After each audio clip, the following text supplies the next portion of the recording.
Me presento primero para darles la bienvenida a todos. Yo soy Andrea Copani, soy directora nacional de gestión de fondos documentales del Archivo Nacional de la Memoria. Vengo también a traer el saludo de Marcelo Castillo, que es presidente del Archivo Nacional de la Memoria y que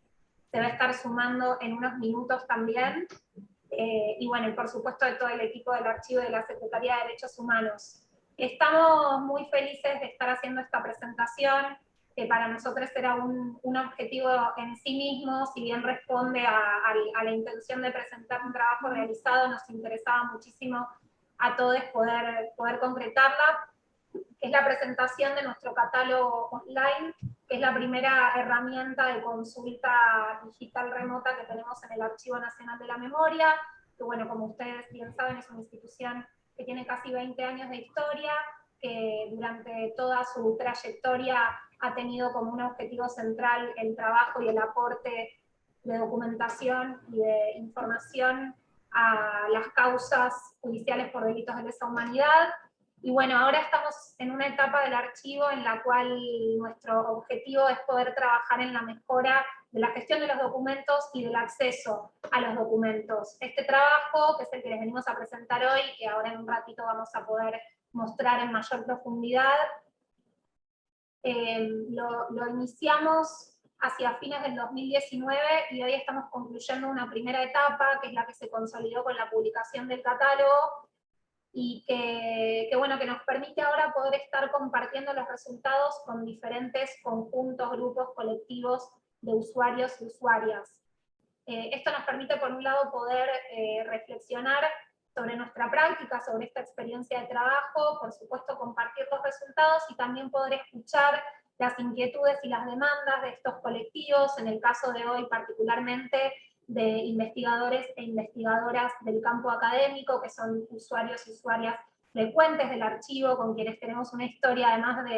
de encuentros, de conocimiento, y por supuesto también de demandas y de problemáticas, que es nuestra intención poder primero contarles cómo las estamos pensando con esta herramienta que les vamos a mostrar hoy, y por otro lado poder también oír ideas, propuestas e iniciativas para poder tenerlas en cuenta en la planificación de nuestro trabajo a futuro. La normalización del acervo del archivo, que es el trabajo central que nos permite estar mostrando este catálogo, por supuesto es una tarea que nunca termina, es una tarea en permanente construcción, y en ese sentido también nos interesa poder construirla y repensarla continuamente con sujetos involucrados, dentro de los cuales por supuesto están ustedes. No quería dejar de mencionar también que está presente acá Mariana Tello. Mariana fue presidenta del archivo durante el primer año en que llevamos adelante esta tarea, entonces lo que vamos a presentar hoy acá también en gran medida es mérito de ella, de su voluntad, de su interés, y también creo que de la riqueza que tiene esta doble pertenencia de ella como investigadora académica y también como trabajadora de espacios de memoria hace muchísimos años, y lo que fue también como funcionaria, como presidenta. Así que, Marian, estamos muy contentos y contentas de que estés acá, y este trabajo también es mérito tuyo. Bueno, les contamos también, antes de empezar con la presentación propiamente dicha, que esta es una serie de presentaciones. La primera la hicimos con archivos y con áreas de derechos humanos del Estado y con organismos de derechos humanos que integran una instancia que se llama Mesa de Archivos de la Memoria, como para sintetizar un poco, tiene un nombre mucho más largo, y que se constituyó también en virtud de algunos acuerdos que Argentina tiene con otros países del Mercosur para intercambiar información sobre graves violaciones a los derechos humanos. Esta segunda experiencia con ustedes, investigadores e investigadoras, y que tenemos previstas otras presentaciones con abogados y abogadas querellantes, con instituciones de derechos humanos a nivel federal, o sea, con las secretarías y archivos de la memoria de todo el país, y que también la idea, sobre todo para la parte de intercambio, es que aquí puedan surgir además nuevos encuentros, que es lo que nos vino pasando también con la primera presentación y con otras instancias más informales que estábamos pensando. Así que bueno, les agradecemos muchísimo la presencia, la verdad que es una emoción enorme realmente estar hoy contando esto, y ahora voy a presentar a los compañeros que van a hacer la presentación propiamente dicha, que son, bueno, Rodrigo González Tizón, que es el coordinador de investigaciones históricas del Archivo Nacional de la Memoria, y bueno, también un compañero que tiene su procedencia del CONICET y del campo académico, así que puede pensar también de manera muy interesante estos cruces y estos desafíos que se presentan por esta doble inserción. Y después presentar a Cecilia García Novarini y a Aymara País, que son las dos coordinadoras del proyecto de normalización del acervo del Archivo Nacional de la Memoria. Ambas son archivistas, en el caso de Ceci, ella también es historiadora.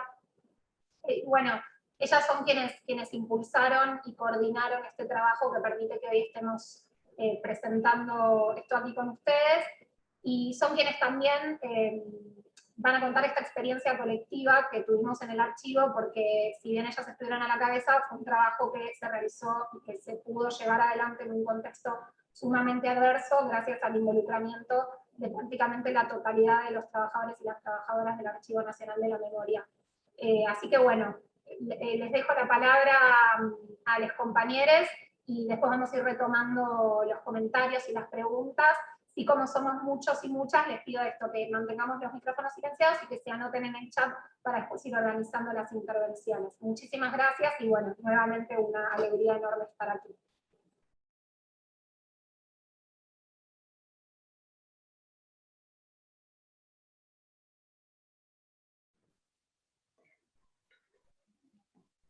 Bueno, buen día a todos, a todas. Es un placer para nosotros poder estar acá y presentar un poco del trabajo que fuimos haciendo a lo largo de ya este año y medio de trabajo colectivo. Como decía Andrea,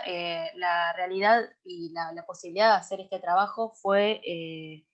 digamos, gracias al aporte de todos los compañeros que en principio no todos habían tenido una formación archivística, pero que en el curso de la realización del proyecto se fueron formando, nos fuimos formando colectivamente para poder hoy poder presentar el catálogo online del ATOM, que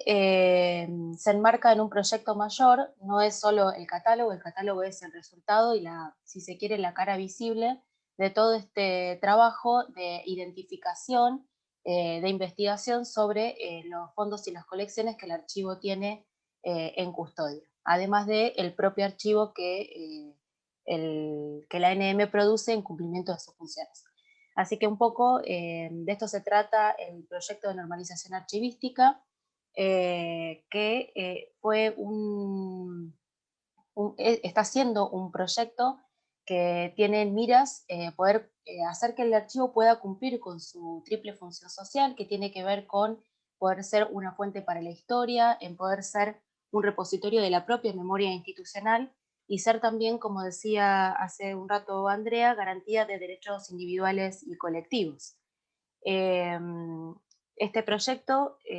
digamos, en algún punto viene a superar una lógica de funcionamiento del archivo que se había dado hasta el momento, que se apoyaba fuertemente en la división por soportes. Entonces cada área, digamos, que gestionaba los fondos y las colecciones de acuerdo al soporte que tenían, con criterios propios. Entonces había como una situación de mucha diferencia y de criterios no comunes y de la utilización de lenguajes no unificados para el tratamiento de todos esos fondos y colecciones. Empezamos a hacer un proceso de una archivística integral e integrada, donde el tratamiento archivístico se encuentra completamente y todo el tiempo en diálogo con las disciplinas de la conservación y en una serie ordenada de pasos,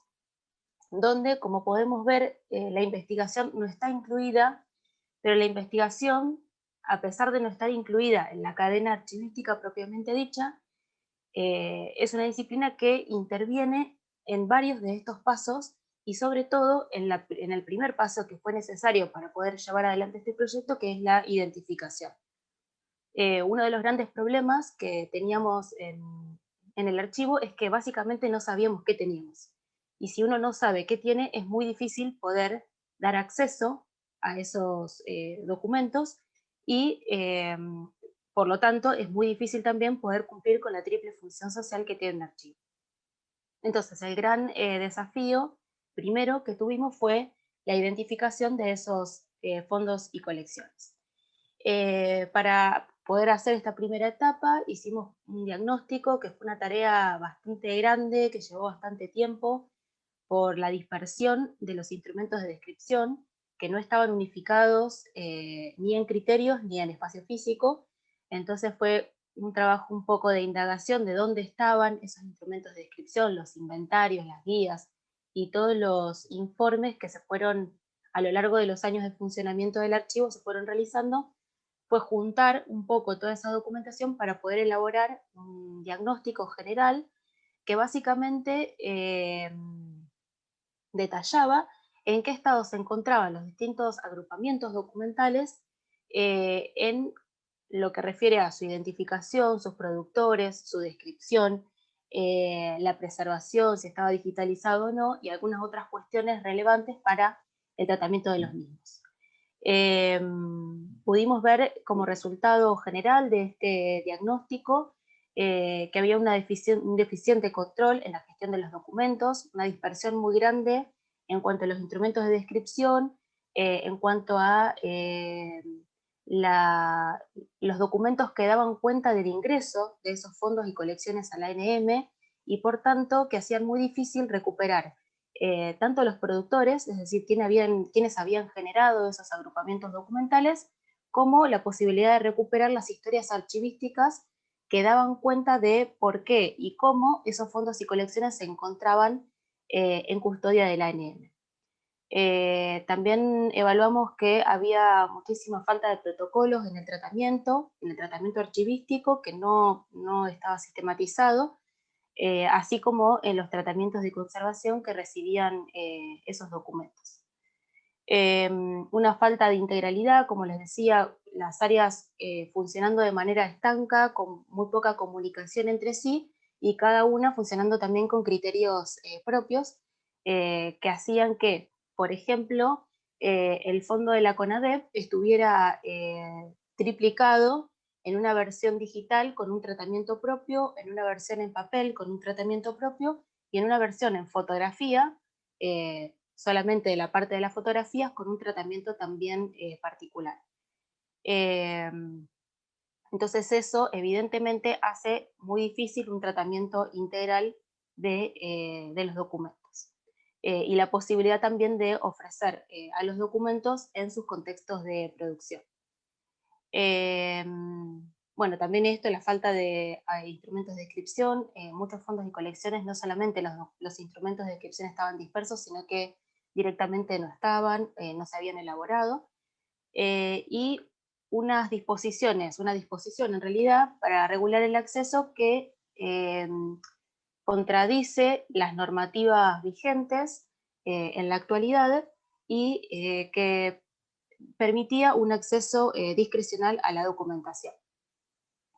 Bueno, esto de la falta de criterios archivísticos que ya mencionaba, y la falta de criterios archivísticos, principalmente el gran desafío que nosotros tuvimos fue en vistas a la identificación, porque los agrupamientos documentales no tenían identificado el productor, que es el dato clave para poder saber si se trata de un fondo o una colección y quién lo produjo y la recuperación de su historia archivística. Algunas de las acciones implementadas a partir de ese diagnóstico fue primeramente esa tarea de identificación, es decir, poder ver quién era el productor institucional o personal de ese agrupamiento documental para poder identificar si se trataba de fondos o colecciones. Redactamos también una guía, una normativa de descripción de la institución archivística, o sea, de la institución que guarda los documentos, que es el Archivo Nacional de la Memoria, y elaboramos también guías de descripción que nos permitieran realizar descripciones normalizadas de acuerdo a la normativa archivística internacional ISADG. Esto fue muy importante porque nos permitió que no solamente nosotras tuviéramos que hacer el trabajo de descripción, sino que pudiéramos, a partir de ese instrumento, capacitar a los compañeros para que pudiéramos hacer las descripciones de todos esos fondos y colecciones de manera colaborativa, y que también nos parecía importante que, trabajando en el archivo,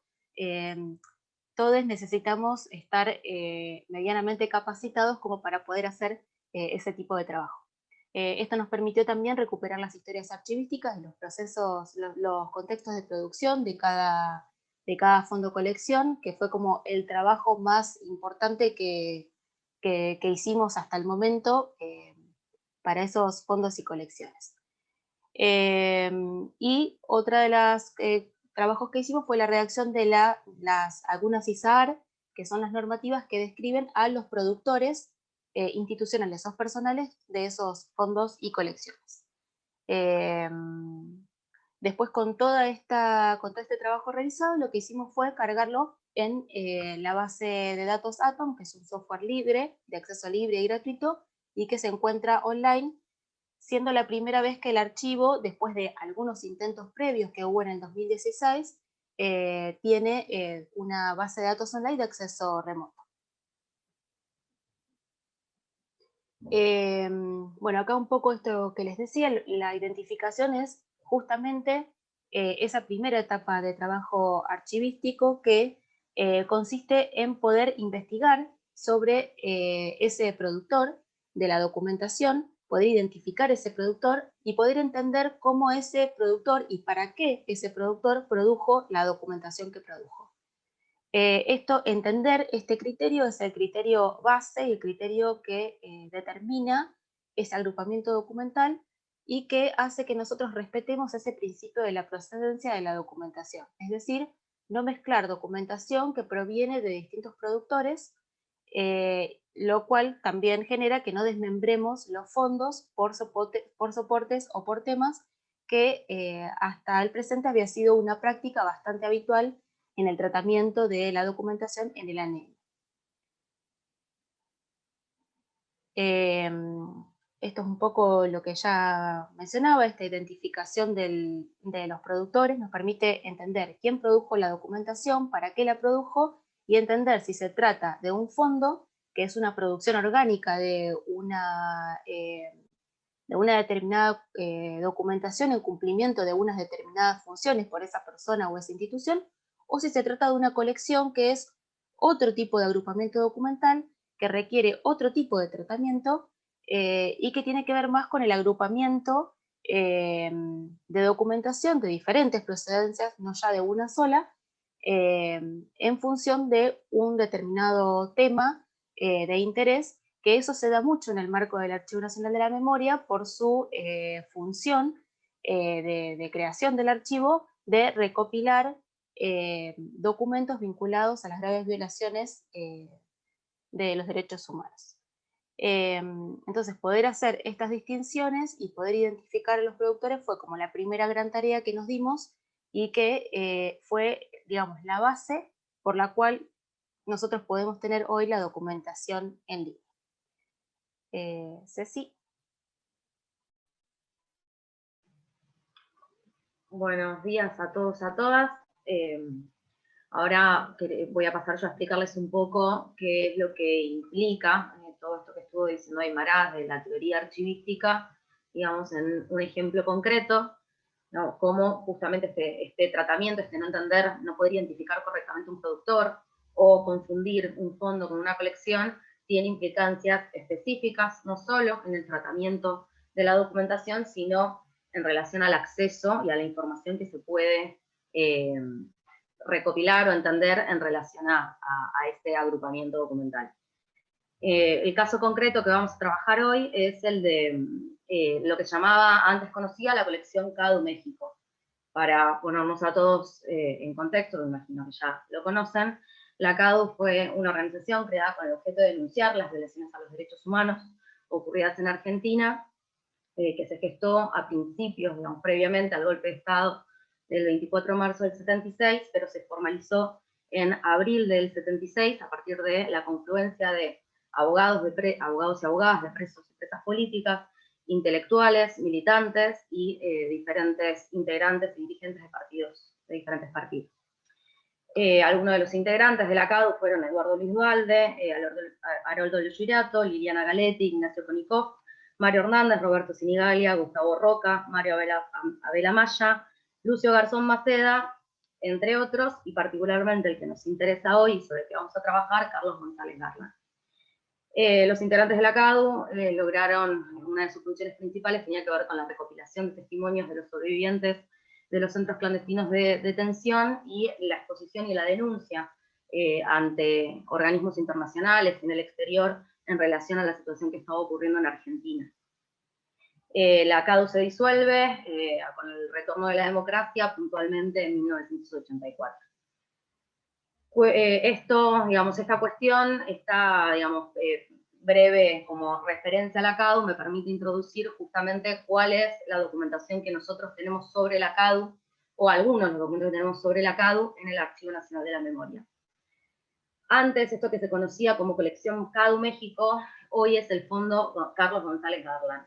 Esto es así porque Carlos González Garland, de hecho, trabajó en el Archivo Nacional de la Memoria durante muchos años, y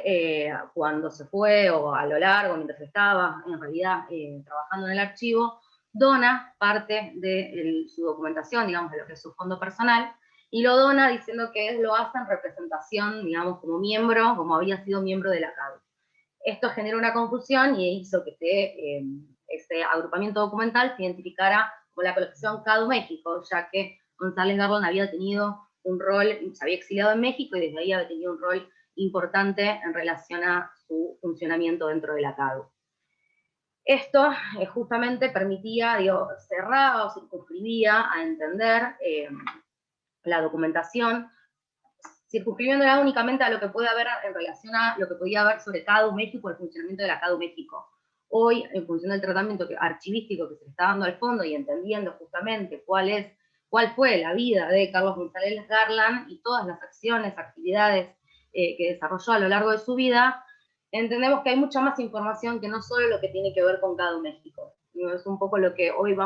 queremos tratar de mostrarles, ¿no? Como, bueno, si uno pensaba que antes esto era la colección CADU México, no iba a poder encontrar fácilmente documentación, por ejemplo, sobre COSPA, que Carlos González Garland también fue secretario de Relaciones Institucionales del COSPA, y justamente hoy, y otras, incluso sobre otras actividades como de Carlos González Garland en relación a su rol como abogado. Entonces, para poder mostrar esta diferencia, hicimos este cuadrito simple, donde antes lo que se entendía como CADU México, hoy se llama Fondo Carlos González Garland. Esta cuestión de diferenciar, no es una colección, no es que Carlos González Garland, bueno, justamente no se conocía cuál era el productor, no estaba bien identificado, no había una descripción normalizada, entonces el productor no estaba claro. Esto que era CADU México no se entendía entonces porque había documentación incluso personal de Garland, y no había justamente una reconstrucción de la historia archivística, que esto es algo que fue el desafío más grande que tuvimos a lo largo de este año, unos meses de trabajo en el marco del proyecto de normalización archivística, ya que entendemos que recuperar estas historias archivísticas que tiene que ver la historia de los documentos desde el momento que se produjo hasta el momento que llega a nuestras manos en el Archivo Nacional de la Memoria, permite brindar toda una información contextual, ¿sí? Este contexto de producción de estos documentos, que aporta otro entendimiento a la hora de acercarse a un documento. Por eso, también uno de los desafíos más grandes que tuvimos fue recuperar las historias archivísticas de cada uno de los fondos y colecciones que trabajamos, y al no haber habido un tratamiento integral de los fondos y colecciones, donde cada área trabajaba los documentos de una forma distinta, donde no se registraba, a veces incluso formalmente, el ingreso de la documentación, o incluso tampoco había la historia de cómo esos documentos se habían producido, fue uno de los desafíos más grandes que tuvimos que hacer, y hoy ese resultado lo pueden ver a través de esta herramienta que les comentaba Aymara, del ATOM, en la parte de historia archivística de las descripciones ISADG. Ahí también van a poder encontrar las indagaciones que hicimos en relación a poder identificar los productores o entender si es un fondo o una colección. En esa parte, en ese ítem de la descripción ISADG, es donde van a poder encontrar esa información. Otra de las consecuencias que tiene es justamente en la organización de la documentación. Si yo pienso, antes estaba organizado como colección CADU México, dentro de documentos de instituciones, donde estaban un montón, dividido por diferentes instituciones que aparecían sin explicar por qué había documentos de un montón de organizaciones e instituciones todos juntos, divididos por cada una de esas instituciones, estaba como una de esas subseries la CADU. Hoy lo organizamos de otro modo y justamente, lo vuelvo a repetir, el Fondo Carlos González Garland tiene una sección que se llama CADU, y dentro de esta sección podemos encontrar la serie, por ejemplo, Testimonios de CADU, ¿sí? Y dentro, como para poder ejemplificar lo que implica esta cadena y este trabajo de lo general a particular que propone la archivística, el Testimonio de París, por ejemplo. Entonces, a partir, digamos, uno puede hacer este trabajo de entender un documento en contexto, que es un poco lo que hoy queremos resaltar y mostrar y explicar qué puede aportar la archivística para la investigación. El Testimonio de París suelto dentro de algo que se llamaba la colección CADU México no permite entender esa relación que tiene o entender por qué ese documento esté ahí adentro. Si yo tengo reconstruida la historia archivística y entiendo que este es el fondo de Carlos González Garland, que tuvo un rol determinado dentro de la CADU mientras estaba exilado en México, por eso hay una sección CADU dentro de ese fondo González Garland, y en el marco de eso están los testimonios recopilados por la CADU a lo largo de, digamos, de su funcionamiento. Encuentro el documento, este documento, el Testimonio de París, una información extra, ¿sí?, que me permite contextualizar ese documento en concreto, entendiendo que pertenece a una serie, entendiendo que pertenece a una sección y esa sección a un fondo. Cada uno de estos niveles se describe con la misma norma ISADG y permite incluso comprender aún más o aportar un poco más de información que lo que dice exclusivamente la literalidad del documento. Ahora le doy la palabra a Rodri, que va a contar un poco también cómo se dio este diálogo entre la archivística y investigación, y justamente a partir de una investigación sobre CADU, del interés de realizar una investigación sobre la CADU que había, digamos, desde el área de investigaciones históricas,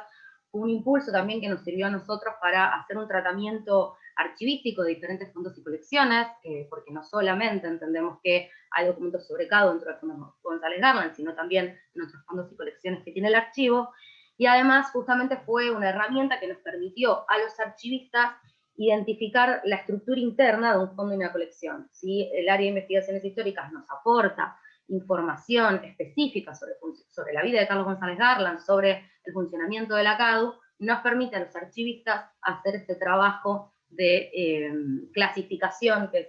digamos, definir estos niveles, y de poder hacer esas descripciones archivísticas con mucha más información y hacer de esto un trabajo con mucha más potencia. Así que, Rodri, te paso la palabra.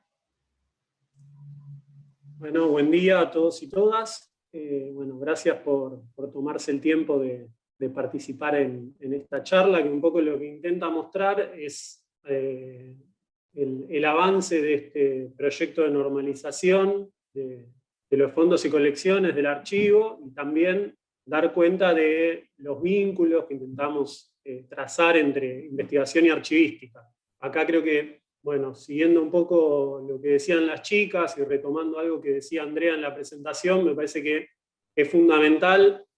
destacar, ¿no?, la voluntad política de avanzar sobre un trabajo de este tipo. Ahí yo personalmente le quiero agradecer a Mariana por haber confiado para poder avanzar en este laburo. Así que aprovecho de estar presente y la saludo, y obviamente también a Andrea por la decisión de llevarlo adelante, y a Cecilia y a Aymara por tomarlo con la responsabilidad y la dedicación que lo hicieron, que se ven los resultados que tuvo el trabajo. Así que bueno, lo mío va a ser una participación mínima en esto, que es un trabajo mucho más amplio y colectivo sobre todo.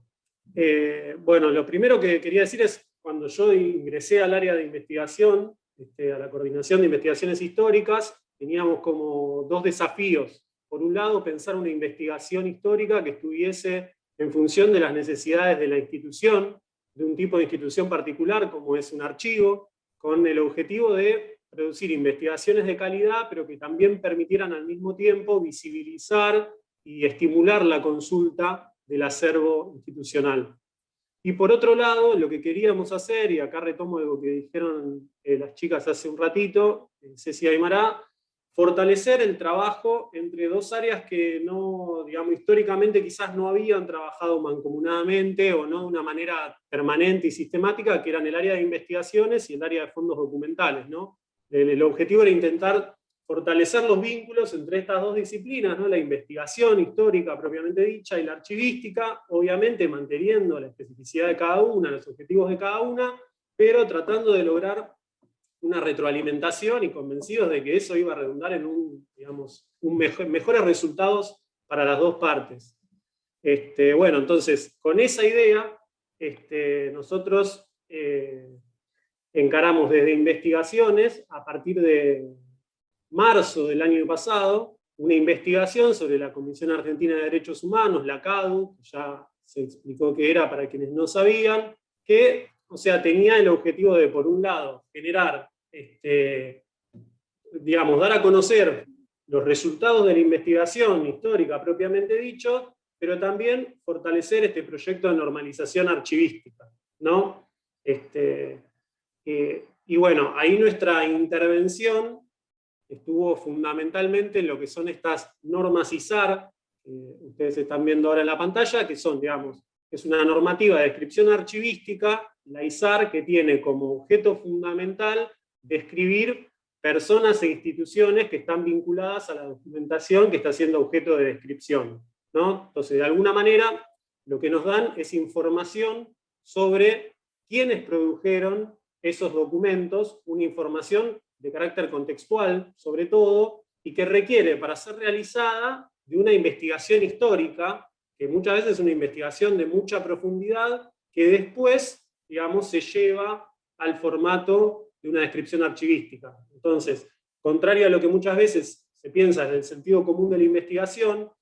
no es que estábamos haciendo laburo puramente archivístico, sino que las ISAR son un trabajo de investigación que después se plasma en un formato archivístico, dicho mal y pronto.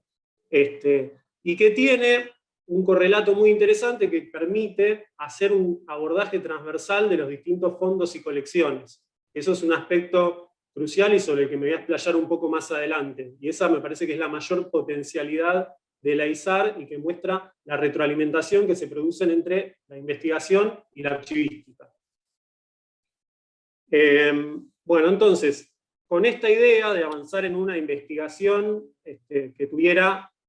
a la vez, digamos, para mostrar resultados de investigación histórica, pero a la vez también redundara en un fortalecimiento de este proyecto de normalización archivística, es que nos abocamos a este trabajo sobre la CADU. Un poco la decisión de trabajar sobre la CADU tiene que ver con que uno de los fondos más importantes que hay en el acervo del archivo es el ahora llamado Fondo Carlos González Garland, antes Colección CADU México. Entonces valía la pena dedicar un tiempo de investigación a ese material. Entonces, la propuesta fue, como les decía, armar esta publicación que pudiese combinar las dos cuestiones. El formato final que le dimos, que se verá el mes que viene cuando finalmente sea publicado, es el de un dossier que por un lado tiene artículos de investigación en los que participan integrantes del área de investigaciones históricas del archivo y también investigadores externos que fueron convocados a trabajar y a aportar sus producciones, que eran especialistas ya en la temática, concretamente Silvina Jensen y David Copelo, que por ahí es menos conocido para nosotros porque es un investigador que está radicado en Francia. Y después, por otro lado, la idea era aportar también una selección documental vinculada a los artículos que estábamos presentando en el dossier, que viniera acompañada por una serie de descripciones de este tipo que estaba mencionando antes, que son las ISAR. Eso entonces es el trabajo que dentro de ya unas semanas vamos a publicar en la forma de este dossier de la CADU. Bueno, entonces, como para no extenderme demasiado, yo quería presentar como dos cuestiones donde se ven muy claramente los aportes que hace la investigación histórica a las descripciones archivísticas. Fundamentalmente, dentro de lo que son estas descripciones ISAR, quienes hacemos investigación, podemos realizar dos aportes fundamentales. El primero es en el campo historia, y otro es y el otro aporte en el campo que se llama área de relaciones. El campo historia, digamos, desde la teoría archivística, lo que hace es ofrecer una síntesis narrativa donde se ofrecen los principales acontecimientos que componen o compusieron la trayectoria histórica de una persona o institución que está relacionada a la documentación que estamos analizando. Yo ahí hice una captura de pantalla que ahora se ve un poco borrosa. Esa captura de pantalla es justamente una captura del catálogo online del archivo, donde se ve la descripción ISAR de la Comisión Argentina de Derechos Humanos, de la CADU. Ahí nosotros tenemos el segundo subtítulo amarillo, que ahora se ve un poco borroso, tiene el tiempo de funcionamiento que tuvo la CADU de existencia, y luego arranca lo que es esa historia del organismo. Una historia que nosotros obviamente construimos con un criterio de selección que tiene que ver con el área de competencia del Archivo Nacional de la Memoria. O sea, fundamentalmente hacemos hincapié en la historia de esa persona o de esa institución que está vinculada al pasado reciente y más específicamente a todos los eventos y acontecimientos vinculados al terrorismo de Estado, a la represión durante la última dictadura. Y esta es una información contextual que a nosotros nos va a poder permitir fortalecer, al igual que lo hace la historia archivística, después el abordaje de esa documentación, porque nos va a permitir entender en qué marco esas personas o esas instituciones produjeron esa información. Eso es lo interesante del desarrollo de este tipo de trabajo, específicamente en el área historia.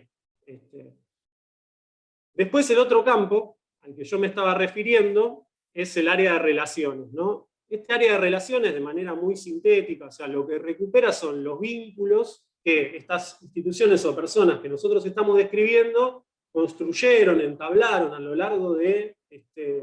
su historia con otras instituciones o personas, ¿no? Y ahí nosotros tenemos vínculos de muy diverso tipo que se incluyen. O sea, tenemos vínculos familiares, de pareja, laborales, de militancia, e incluso también, y nosotros ahí lo incluimos en la diapositiva, se reflejan los vínculos que están relacionados al accionar represivo, como por ejemplo los cautiverios compartidos en determinados centros clandestinos, las detenciones en determinadas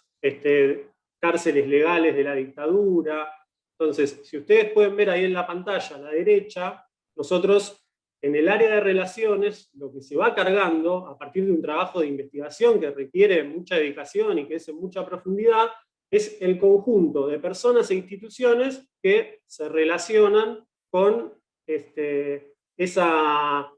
institución o persona que nosotros estamos describiendo originalmente en la ISAR. Por ejemplo, en este caso, que es la ISAR de la CADU, tenemos en esta pantalla que yo capturé a Carlos González Gartland, tenemos la sede suiza de la Comisión Argentina de Derechos Humanos, la sede de Bélgica, tenemos a Lili Mazzaferro, y en cada uno de esos registros, que en el caso de la CADU son muchísimos, deben ser unos 40 o 50 los que tenemos cargados, nosotros lo que vamos incorporando es una pequeña reseña también histórica de cuál es la naturaleza, ¿no?, de ese vínculo. Bueno, dónde se construyó el vínculo entre la CADU y esa persona o esa institución. Entonces, acá me parece que es donde viene la parte más rica, ¿no?, de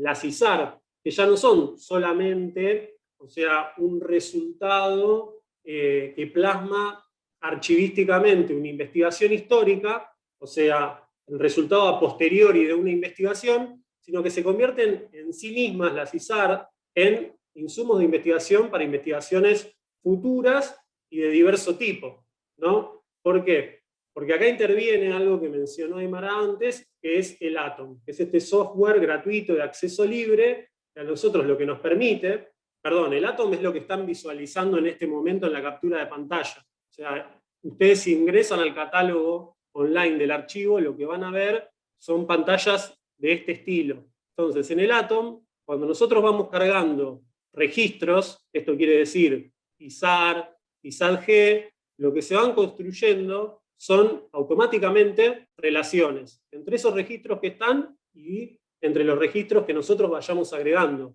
Entonces, eso lo que va modelando es toda una trama de personas e instituciones, o sea, una constelación de vínculos que muchas veces no son evidentes, que muchas veces un investigador o una investigadora que se está acercando al tema por ahí desconoce, y que son un insumo de contexto muy valioso para poder acercarse a determinado tema, a determinado fondo, a determinada colección, y que también abre nuevas posibilidades de investigación. O sea, sugiere posibilidades de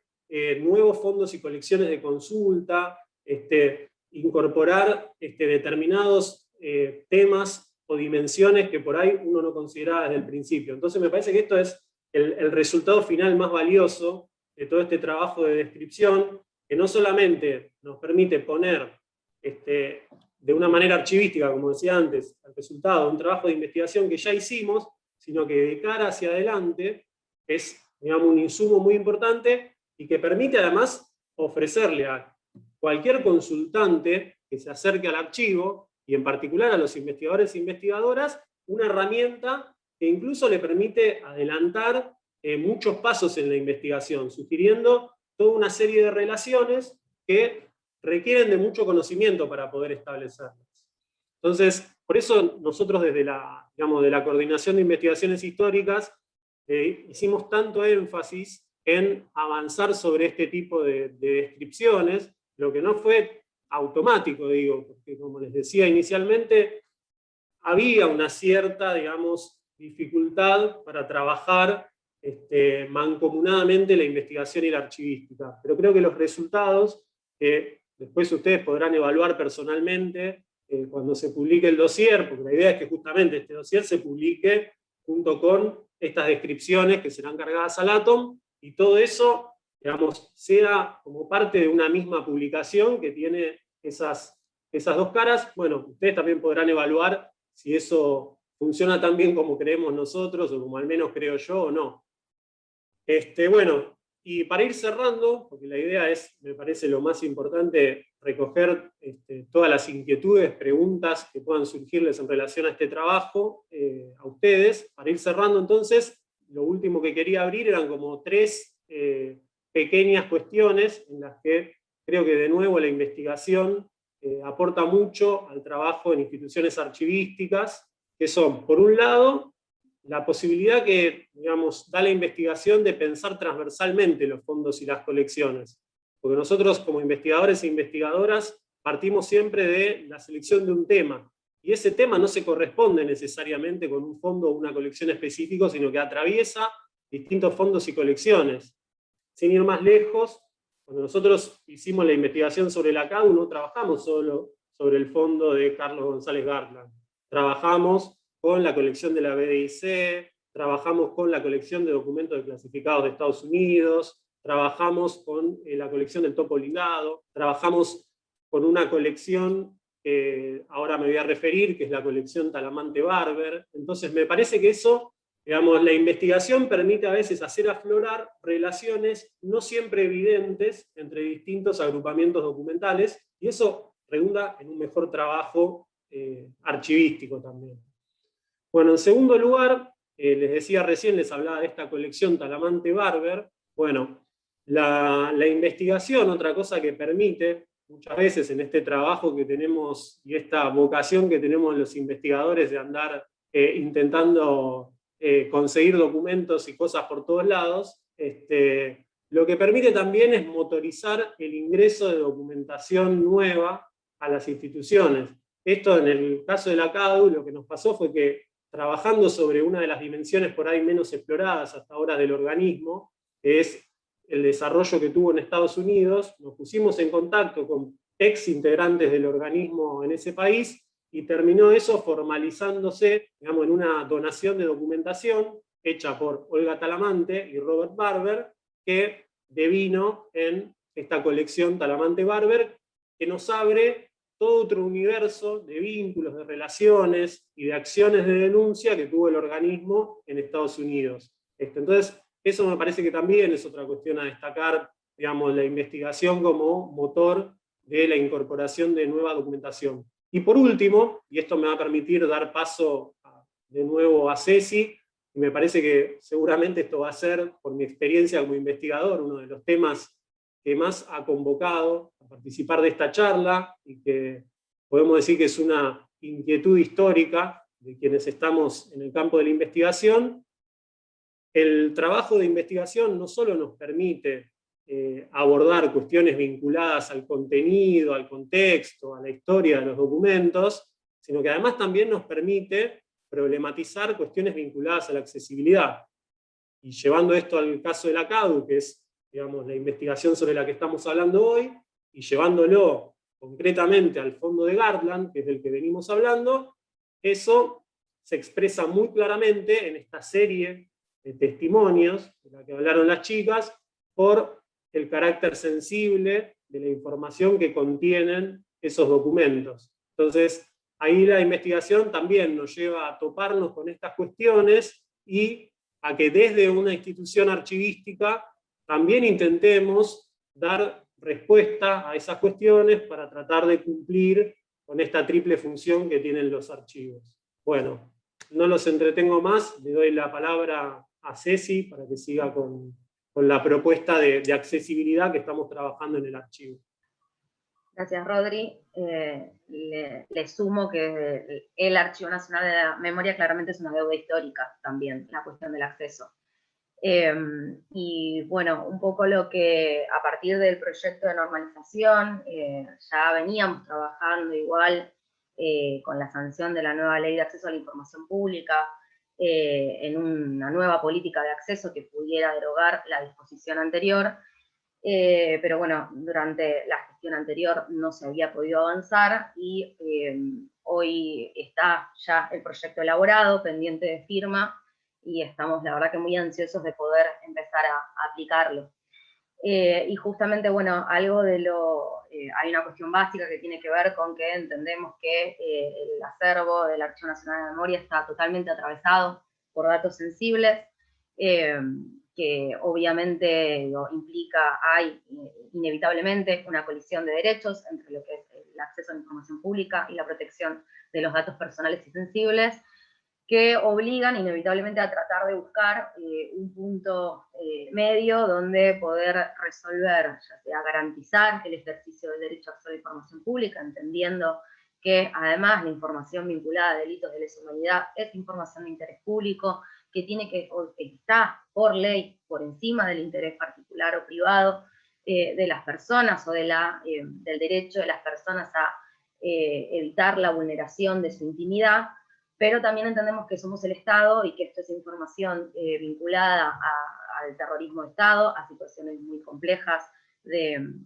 detalles de torturas, por ejemplo, que entendemos que el Estado no puede revictimizar nuevamente a las personas que sufrieron esas cuestiones, por lo tanto, entendemos claramente que es un desafío, que es el desafío que tenemos por delante, y lo primero que decidimos hacer justamente es armar esta política de acceso, que es una política que cuenta cuáles son los principios que regulan la institución y cuáles son las cuestiones que pueden encontrarse atravesadas. Hay también, por ejemplo, cuestiones vinculadas a el derecho de autor, la ley de propiedad intelectual, en lo que tiene que ver con las obras, ya sea audiovisual, fotografía, sobre todo, está como muy atravesado por toda esa situación. Pero bueno, digo, más allá de eso, entendemos y asumimos como compromiso institucional pararnos desde el lugar del acceso, entendiendo justamente esto, digamos, los estándares internacionales y nuestra ley de acceso considera que las restricciones que están consideradas dentro de la ley para para restringir la información pública no pueden ser aplicadas en casos de información que contenga delitos de lesa humanidad. Por lo tanto entendemos que nos tenemos que parar desde el lugar del acceso, y claramente, digo, que es lo que hoy creo que muchos van a preguntar, se los voy adelantando, los testimonios, la intención es justamente que estén accesibles, al menos garantizar el acceso de forma presencial, eso seguro, bajo, sí, sin duda, la firma de un compromiso de no divulgación de los datos sensibles a los que se pueda acceder. Esto para nosotros resulta importante porque es necesario además hacer un registro de las personas que están están consultando, ya que en el caso de haber alguna vulneración o divulgación de esos datos sensibles en los que se pudieran acceder en el archivo, nosotros tenemos que poder ofrecerles a los titulares de esos datos que están involucrados en nuestros documentos la posibilidad de, si desean iniciar una acción legal, tratar de poder encontrar quién fue, digamos, o poder detectar a partir de dónde se puede haber dado, digamos, esa divulgación de esos datos, y por lo tanto es necesario que llevemos un registro de esas personas que consultan y qué es lo que consultaron, en lo que hace particularmente a los documentos que tienen datos sensibles. No los que tienen datos personales, que entendemos que son la totalidad de los documentos, o casi la totalidad de los documentos del archivo. Por lo tanto, frente al registro y a la revisión de la identidad de la persona que va a consultar, le hacemos firmar, o le queremos hacer firmar, este compromiso de no divulgación de los datos personales y sensibles a los que pudiera acceder. Además, ofrecemos, porque la ley de protección de datos personales así lo disponen, el derecho de rectificación, actualización o supresión de los datos de los titulares. Por supuesto, siempre tratando de hacer esta diferencia, obviamente, ¿no? Si vamos a, digamos, nunca se va a alterar el documento original, pero sí podemos quitarlo de la consulta o ofrecerlo a la consulta de forma anonimizada o testada los datos sensibles que pueden vulnerar la intimidad de esa persona, por eso la persona ejerce ese derecho de rectificación, actualización o supresión. También vamos a ofrecer un momento, un tiempo de consulta, digamos, pública, previo a dar estas series que contienen estos datos sensibles a la consulta, para que si una persona decide ejercer ese derecho, tenga un tiempo prudencial previo a ponerse a la consulta por esta cuestión, digamos, estos documentos. Y además, ofrecer en el sitio web esa posibilidad constantemente de forma de no vulnerar ese derecho tampoco. Por otro lado, estamos tratando de buscarle la vuelta, obviamente, para, bueno, perdón, va a haber también una distinción entre lo que es el acceso y la reprografía. Entendemos justamente que nos paramos del lugar del acceso, tenemos el compromiso de permitir acceder a todos los documentos que están dentro del Archivo Nacional de la Memoria, pero entendemos que justamente hay una diferencia entre ofrecer, entregar una copia de esa documentación, en la cual, digamos, puede haber mucha más manipulación o mucha más facilidad para la divulgación de esos datos sensibles, de lo que puede ser un acceso sin entregar una copia de esos documentos. Por ahora, la entrega de esas copias de los documentos siempre va a ser de forma testada.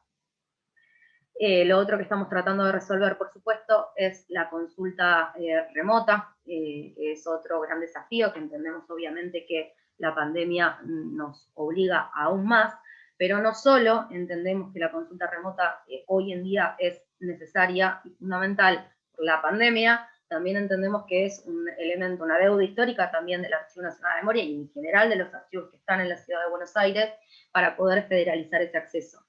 Y es algo que, bueno, aún estamos viendo la forma en la cual poder justamente garantizar tanto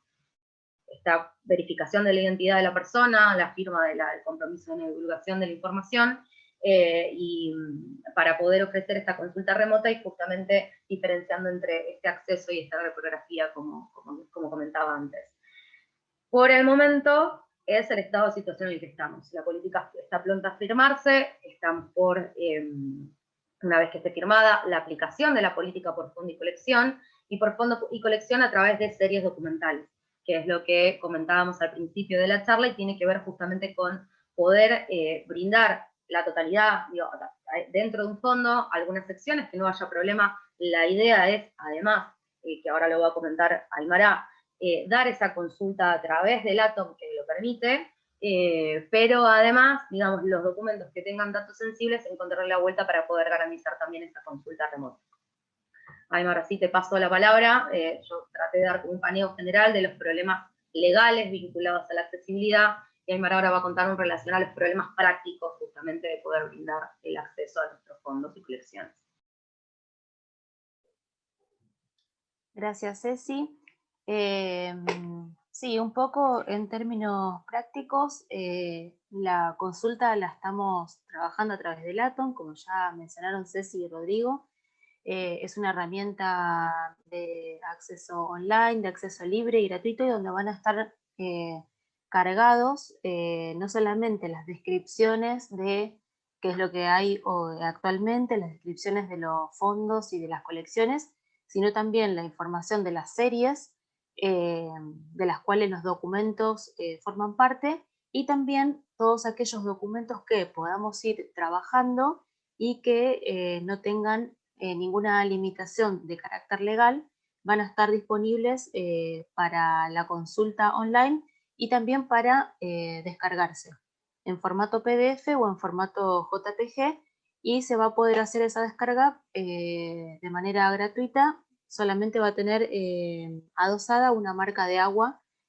para, de alguna manera, que cuando ese documento circule haya un cierto conocimiento del origen de esa documentación.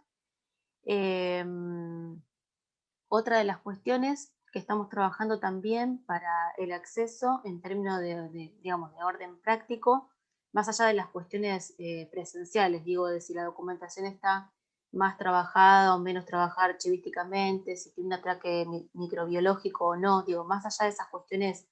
físicas de la documentación o del tratamiento archivístico que está recibiendo, en la cuestión del acceso remoto estamos trabajando en los puntos de acceso. El archivo tiene empezado ya desde hace muchos años el trabajo de un tesauro que también se encuentra online, pero que en este momento estamos tratando de darle una vuelta más para que pueda ser más abarcativo de todos los temas que van atravesando los fondos y colecciones que tenemos. Y entonces estamos trabajando en poder profundizar ese tesauro para poder poner en el Atom puntos de acceso que son por materia o temas, por lugares, por nombres de instituciones o de personas, y por tipos documentales que se encuentran en los fondos y colecciones. Se está trabajando en eso y esperamos que este año sea uno de los trabajos centrales, que también va a atravesar las áreas de archivística y de la investigación, y entendemos que esto es muy importante en el marco de la recuperación de la información para la investigación, pero también para otros usos, porque hasta ahora el sistema que se había dado para la recuperación de la información era la utilización del OCR en los documentos PDF, y que traía bastantes complicaciones. Entonces la verdad es que estamos muy contentos de poder profundizar este trabajo, que ya tiene bastantes años y que creemos que va a ser una herramienta muy importante de consulta y recuperación de la información. Así que bueno, esto como pantallazo general del trabajo que se fue haciendo en la interrelación de la archivística, de la conservación y de las agendas de cada una de las áreas. Así que nos abrimos un espacio si quieren hacer consultas, preguntas o comentarios. Muchas gracias, Aymara, Ceci, Rodri. Ahí les pedía que se anotaran en el chat quienes quisieran hacer alguna intervención, por si no los vemos, pueden también levantar la mano, pero tenemos varias pantallas. La consulta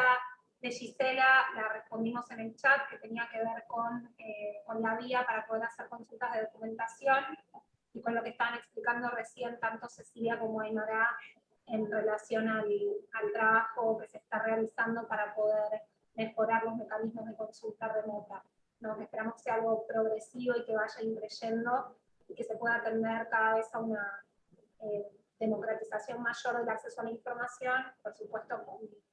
con los recaudos y los condicionamientos en lo que tiene que ver con información sensible y personal. No sé si alguien más quería hacer algún comentario, alguna pregunta.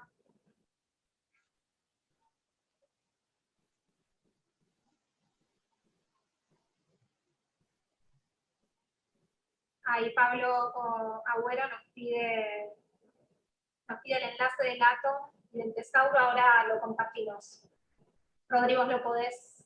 poner en el chat?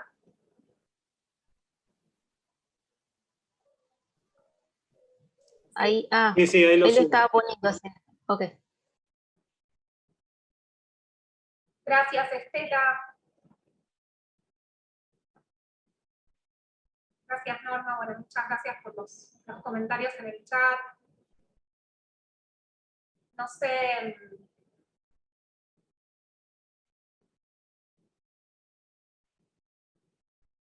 ¿Alguien quiere hacer alguna intervención? Ahí Rodrigo compartió el link del catálogo. Aclaro, la idea justamente es, en el catálogo ahora van a encontrar las descripciones ISADG, que son estas descripciones por fondo y colección,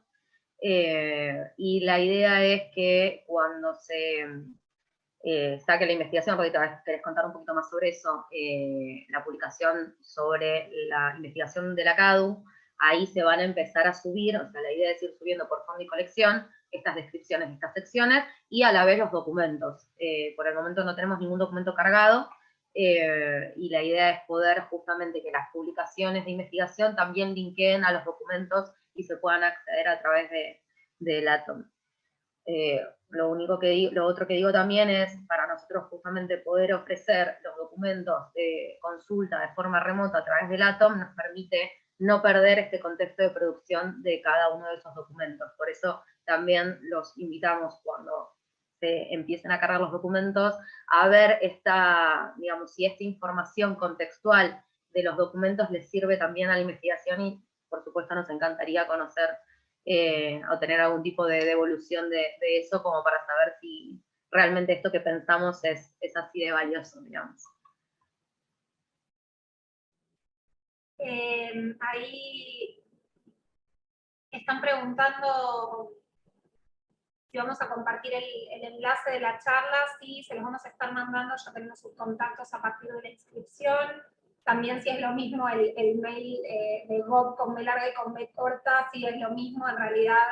históricamente se usaba la B corta y después se castellanizó, afortunadamente, pero funcionan ambas formas. Y voy a leer alguna de las otras consultas. Por supuesto, también si quieren tomar la palabra pueden, ¿eh? Eso es a voluntad de cada uno y cada una. A ver, acá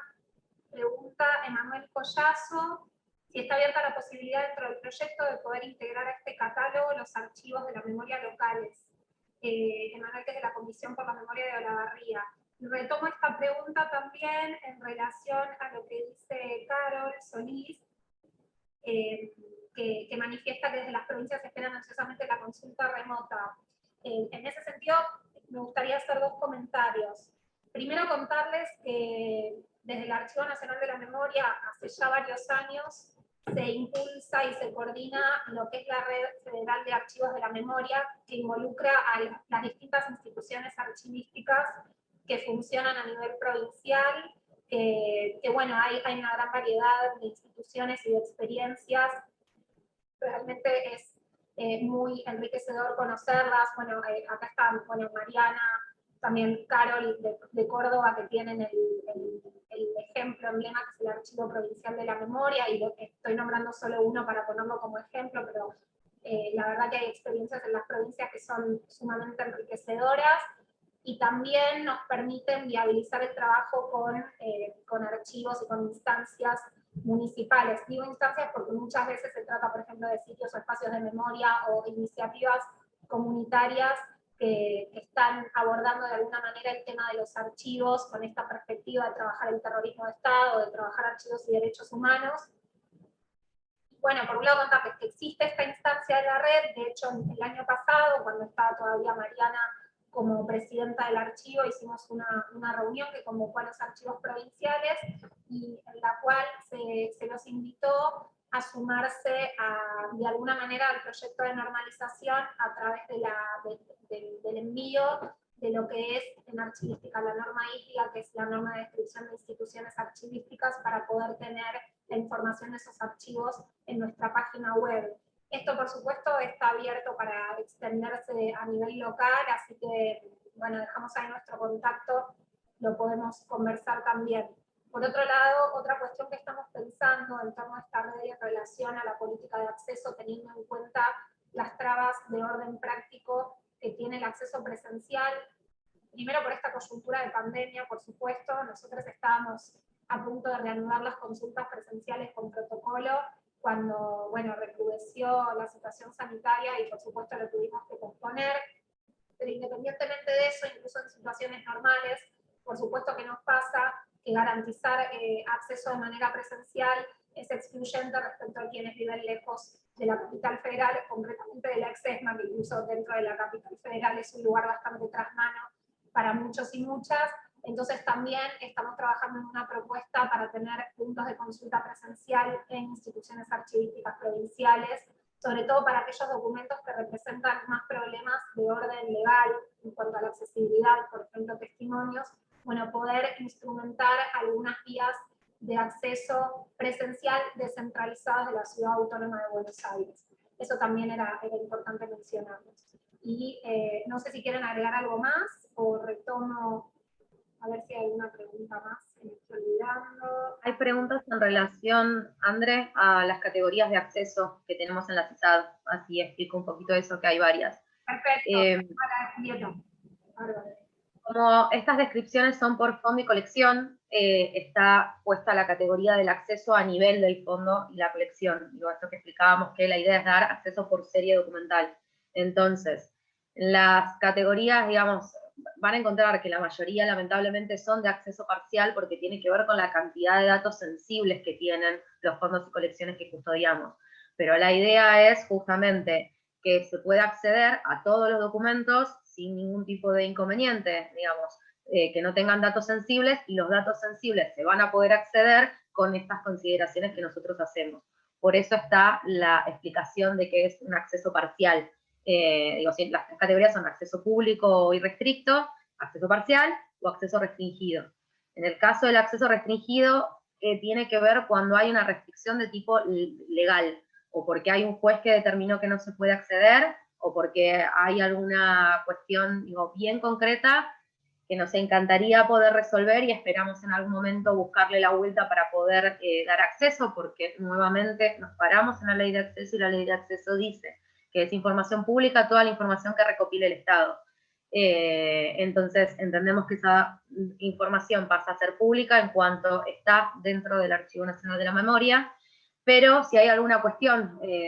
nosotros también tenemos copias digitalizadas de causas judiciales. Nos encantaría también poder dar a la consulta a aquellas que tengan o sentencia firme o que tengamos la autorización del juez para poder darlas, o del tribunal para poder darlas. Pero bueno, digo, estamos empezando a resolver todas estas cuestiones, por lo tanto, y lo primero que queremos es tratar de poder dar a la consulta de forma remota lo que sabemos que no tiene ningún tipo de complicación legal, a través del ATOM, fue como el primer impulso que tuvimos, y ahora empezar a trabajar justamente en poder dar acceso a los documentos con datos sensibles, o a las series con datos sensibles, de algún modo.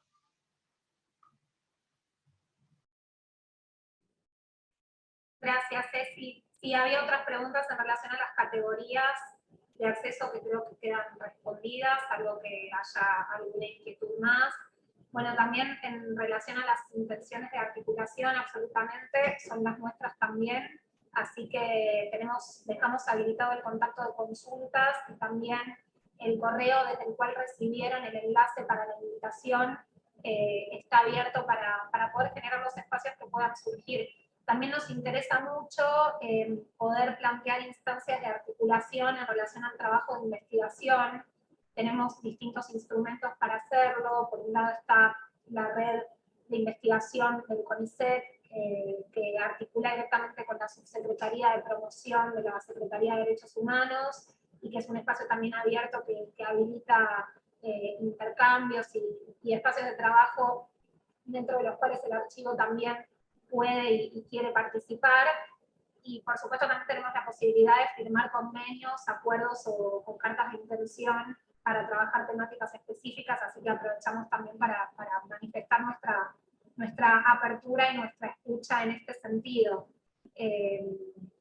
Ahí está Julieta Rostica diciendo buenísimo, y no sabía, Julieta, si querías decir algo o estabas... Sí, genial que ya nos hemos conocido acá. Bueno, no sé si hay alguna otra pregunta.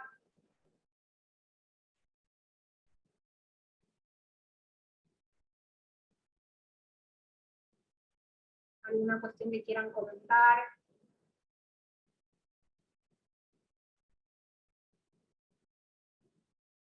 En el chat.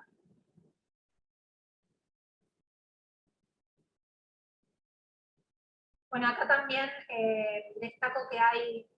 compañeros y compañeras de la Secretaría de Derechos Humanos que forman parte de otras áreas de investigación de la Secretaría. Está Victoria Basualdo, que está coordinando la unidad de investigación de delitos de lesa humanidad cometidos con motivación económica.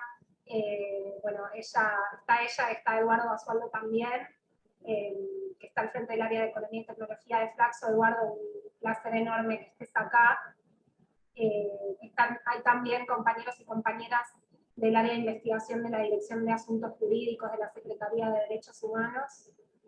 Y bueno, la verdad, agradecerles muchísimo a todos y todas los y las presentes por haber escuchado y participado. Si no hay más comentarios, si les parece, podemos finalizar el encuentro, dejamos a disposición los contactos y estamos muy abiertos y abiertas e interesados e interesadas en poder seguir trabajando conjuntamente. Para nosotros es una prioridad y sabemos que también el campo académico es un interlocutor ineludible con quien nos interesa articular, nos interesa poder potenciar también la función social de las investigaciones, así que estamos a disposición y muchísimas gracias por haber participado. Un abrazo también hay compañeros y compañeras de Guatemala, de Chile, compañeros de la Asamblea Permanente por los Derechos Humanos, también un gusto que hayan estado acá. Y bueno, gracias a todos y todas los presentes.